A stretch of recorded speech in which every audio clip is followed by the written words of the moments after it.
कभी आपने सोचा है कि कई बार जो चीज़ आपको बिल्कुल सच लगती है, बाद में पता चलता है कि वो सच नहीं थी।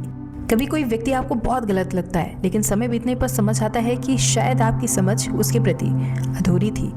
कभी मन किसी डर को इतना बड़ा बना देता है कि वो वास्तविकता से कई गुना ज़्यादा भारी लगने लगता है। तो सवाल ये है कि ये सब क्यों होता है? भारतीय दर्शन एक शब्द देता है, माया। लेकिन अक्सर लोग माया को सिर्फ धार्मिक शब्द समझते हैं, जैसे ये केवल साधु संतों की बात हो। लेकिन अगर वेद, उपनिषद और गीता को ध्यान से पढ़ा जाए तो पता चलता है कि माया का संबंध केवल धर्म से नहीं, बल्कि मानव मन की परसेप्शन, दृष्टि, नजरिए से भी है। आज हम समझने की कोशिश करेंगे कि क्या माया केवल धार्मिक अवधारणा है या फिर ये माइंड का साइकोलॉजिकल ट्रैप भी है। भारतीय दर्शन में माया शब्द का प्रयोग कई स्थानों पर मिलता है। विशेष रूप से वेदांत परंपरा में इसे गहराई से समझाया गया है। श्वेताश्वर उपनिषद में एक प्रसिद्ध वाक्य आता है, मायाम तुम प्रकृतिम विद्यान मायिनम तुम महेश्वरम। अर्थ यह है कि माया प्रकृति की शक्ति है और परमेश्वर उस माया के स्वामी हैं। इसका अर्थ ये नहीं कि संसार पूरी तरह झूठा है, बल्कि ये कि हमारी जो दृष्टि, परसेप्शन है वो सीमित है। हम जिस रूप से संसार को देखते हैं वो अंतिम सत्य नहीं होता। भगवत गीता के अध्याय 7 में एक श्लोक है, दैवी होशा गुणमयी मम माया दुरत्या। अर्थ ये है कि ये मेरी दैवी माया है, दैवी शक्ति है जो 3 गुणों से बनी है और इसे पार करना आसान नहीं है। यहाँ एक महत्वपूर्ण संकेत ये मिलता है कि माया केवल बाहरी भ्रम नहीं है, ये हमारे मन, प्रकृति और गुणों से भी जुड़ी है। इसलिए मनुष्य कई बार चीज़ों को वैसा नहीं देख पाता जैसी वे वास्तव में है।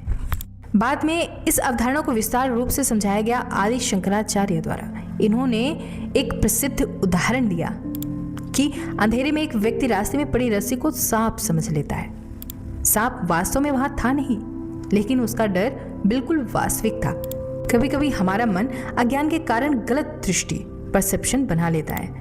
इसे ही वेदांत में माया की सरल व्याख्या माना जाता है। विशेष रूप से भागवत पुराण में बार बार कहा गया है कि जीव माया के प्रभाव से अपनी असली प्रकृति भूल जाता है। इसका अर्थ ये है कि मनुष्य स्वयं को केवल शरीर और मन तक सीमित समझने लगता है, जबकि उसकी चेतना उससे कहीं व्यापक होती है। अब अगर हम आधुनिक माइंड और साइकोलॉजिकल इल्यूजन की तरफ देखें तो एक दिलचस्प समानता दिखाई देती है। साइकोलॉजी बताती है कि हमारा माइंड रियलिटी को सीधे नहीं देखता, वो हमेशा मेंटल फिल्टर्स के माध्यम से चीज़ों को इंटरप्रेट करता है। इन्हें कहा जाता है कॉग्निटिव बायसेस। उदाहरण के लिए अगर देखें तो अगर किसी व्यक्ति के बारे में आपने पहले ही राय बना ली है किसी भी प्रकार की, तो उसके बाद आप उसकी हर बात उसी नज़र से देखने लगते हैं। अगर वो अच्छा काम भी करे तो भी आपका माइंड उसे उतना महत्व नहीं देता। ये वही स्थिति है जिसमें मन अपनी बनाई हुई कहानी को सच मानने लगता है। मनुष्य संसार को नाम और रूप के माध्यम से समझता है। जैसे ही किसी चीज़ को नाम दिया जाता है, हम उसके बारे में कई अवधारणा बना लेते हैं। धीरे धीरे हम वास्तविकता को नहीं, बल्कि अपनी अवधारणा को देखने लगते हैं। यही कारण है कि 2 लोग एक ही घटना को बिल्कुल अलग तरीके से समझते हैं। घटना वही होती है, लेकिन इंटरप्रिटेशन अलग हो जाती है। आज के समय में ये माया एक नए रूप में दिखाई देती है। सोशल मीडिया की दुनिया में लोग अक्सर अपनी लाइफ का केवल एक सुंदर हिस्सा दिखाते हैं। सब कुछ परफेक्ट दिखाई देता है, लेकिन वो पूरी रियलिटी नहीं होती। इसके कई उदाहरण हैं और आप सब भी जानते हैं। फिर भी जब कोई व्यक्ति उसे देखता है तो उसका मन कंपेयर करने लगता है। उसे लगता है कि शायद उसकी लाइफ दूसरों से कम अच्छी है। ये भी एक प्रकार का मानसिक भ्रम है। भारतीय दर्शन इसका समाधान भी बताता है, वो है साक्षी भाव। साक्षी भाव का अर्थ है अपने विचारों और भावनाओं को थोड़ी दूरी से देखना। जब व्यक्ति अपने मन को ऑब्जर्व करना शुरू करता है तो धीरे धीरे उसे समझ आने लगता है कि हर विचार सच नहीं होता। कई विचार केवल मन की आदत होते हैं, कई विचार डर से पैदा होते हैं, कई विचार कंडीशनिंग से आते हैं। जब ये समझ बनने लगती है तो माया का प्रभाव धीरे धीरे कम होने लगता है। सार ये है कि भारतीय शास्त्र ये नहीं कहते कि संसार बिल्कुल झूठा है या उसका कोई अस्तित्व ही नहीं है। वो ये बताते हैं कि मनुष्य जिस तरह से संसार को देखता है वो दृष्टि पूरी नहीं होती।